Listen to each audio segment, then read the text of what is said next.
Voilà, j'inaugure une petite série de vidéos sur des astuces de Notion qui sont utilisées dans StartupOS, et pour pouvoir mettre en œuvre StartupOS, vous avez besoin de comprendre ces quelques petits points. C'est là où toute la richesse et toute la valeur va apparaître, et puis vous allez faire waouh quand vous aurez intégré tout et quand vous allez adapter StartupOS pour qu'il corresponde à votre besoin. Le premier sujet, c'est les vues. Dans StartupOS, j'utilise de façon intensive les tables, ces tableaux un peu comme Excel, ces espèces de bases de données. Et sur ces bases de données, on peut utiliser les vues. Et je vais vous expliquer ce que c'est et à quoi ça sert.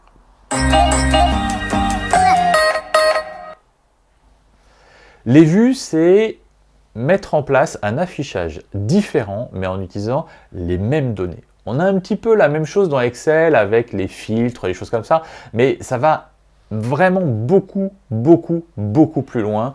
On va regarder tout ce que ça peut faire. Alors, pourquoi est-ce qu'on a des vues différentes en fait? En fait, c'est parce qu'on va avoir des besoins différents à des moments différents, où on veut visionner les données présentées d'une façon qui va avoir du sens par rapport à l'instant où on les utilise. Qu'est-ce que c'est une vue? Alors une vue, ça va d'abord être un format. Ça peut être un affichage sous forme de tableau, ça peut être un affichage sous forme de Gantt, ça peut être un affichage sous forme de calendrier. On va regarder tout à l'heure les différents formats d'affichage. Ça va être aussi des colonnes, c'est des données qui sont affichées ou pas. Parce que quand on crée des colonnes, il y a tout le temps plein de colonnes, et il y a des colonnes qui n'ont pas de sens à un certain moment quand on l'utilise. En fait, il suffit de ne pas l'afficher, et puis ça va aller très bien. Ça va être des filtres. Alors ça, c'est essentiel, c'est ça qui fait toute la valeur des vues surtout, c'est les filtres. Je vous ferai une vidéo un peu plus tard pour rentrer dans le détail et puis vous montrer ça en détail, mais les filtres, c'est essentiel. Ça veut dire qu'on va ne pas afficher certaines informations et on va se concentrer uniquement sur certaines lignes qui sont dans votre tableau. Et puis enfin, le dernier, c'est l'ordre de tri, parce que suivant votre utilisation du moment, vous pouvez avoir besoin d'un ordre de tri particulier. Par exemple, sur les dates, c'est assez typique. Sur les dates, on aime bien avoir des tris qui vont être différents et qui vont vous permettre de donner du sens à l'information. Allez, on va regarder en détail. Typiquement, le calendrier éditorial est un bon exemple de l'utilisation des vues. Qu'est-ce que c'est un calendrier éditorial?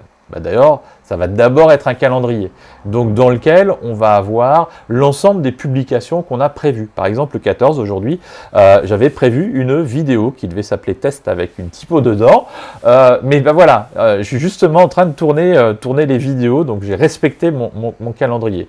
Évidemment, l'idée, c'est d'en mettre plein un peu partout. Mais voilà, vous avez comme ça l'ensemble des informations. Alors ça, c'est un format, c'est le format calendrier, mais il y a d'autres formats. Il y a par exemple le format Kanban qui a été grandement utilisé par Trello notamment. Vous voyez, ça c'est la même information, exactement la même information, mais qui est affichée sous une autre forme. Donc cet article-là, qui était le 20 novembre 2020, tiens, je vais changer la date et puis on va le voir apparaître la semaine prochaine. Alors, il faut juste que je vienne, hop, mars, avril, mai. Donc on est le 14, tiens, je vais le mettre le 17. Voilà. Hop, l'article nouveauté du mois. Donc ici, ça n'a pas changé parce que en soi, l'affichage, il est trié par colonne, il est toujours en cours. Mais si je retourne sur ma deuxième vue, qui est ma vue calendrier, eh bien là, on va le retrouver ici. Vous voyez, donc, suivant le moment où on est en train de travailler, ce qu'on est en train de faire, eh bien, l'usage va être différent. Par exemple, la vue calendrier va servir à planifier la charge de travail dans l'avenir. Mais la vue Kanban va être, elle, pour délivrer et pour travailler. C'est-à-dire, OK, qu'est-ce que j'ai en cours? Je vais travailler sur quoi?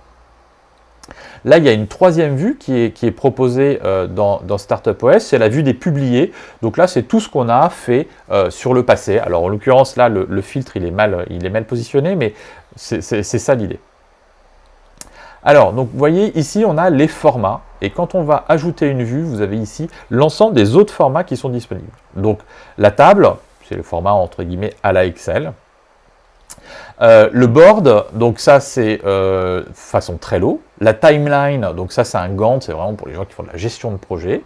Calendrier, bon ça c'est facile, vous avez vu. Liste, c'est une vue plus simple, plus allégée, où vous allez choisir. Et puis card, c'est des blocs. Tiens, je vais vous montrer, voilà, hop. C'est des blocs qui sont affichés côte à côte. C'est assez sympa quand on a des choses un petit peu visuelles qui peuvent être proposées. Voilà. Donc voilà comment ça fonctionne. Donc ça, c'est le premier élément dont je vous ai parlé, c'est le format. Ensuite, vous allez choisir les données qui sont affichées. Donc ce que j'ai appelé les colonnes, dans Notion, ils appellent ça les properties. Donc les properties, ici, vous allez choisir quelles vont être les données qui vont être affichées. Typiquement, card preview, donc là c'était le content, mais j'ai une illustration, je peux choisir l'illustration. Vous voyez, automatiquement l'illustration est utilisée pour être affichée. Ensuite, ici, on va choisir le détail. Par exemple, moi ce qui m'intéresse, c'est le statut, ça va être le type. Et vous voyez automatiquement, alors sur les premiers j'en ai pas, mais en dessous, j'ai là, le statut c'est en cours, et le type c'est article de blog. Donc on choisit ce qui va être affiché. Voilà, ça c'est la deuxième adaptation sur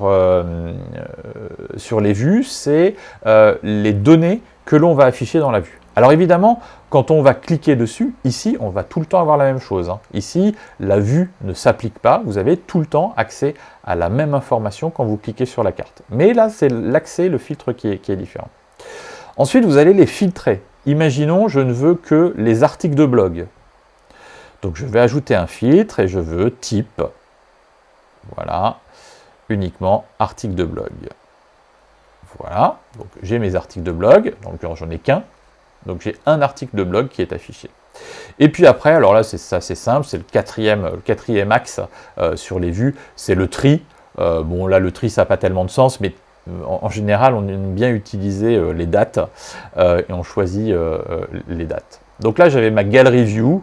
Bon, alors Gallery View, c'était le nom par défaut quand j'ai cliqué, mais évidemment, je vais le trier. Donc là, ça va être les articles de blog sous forme de carte.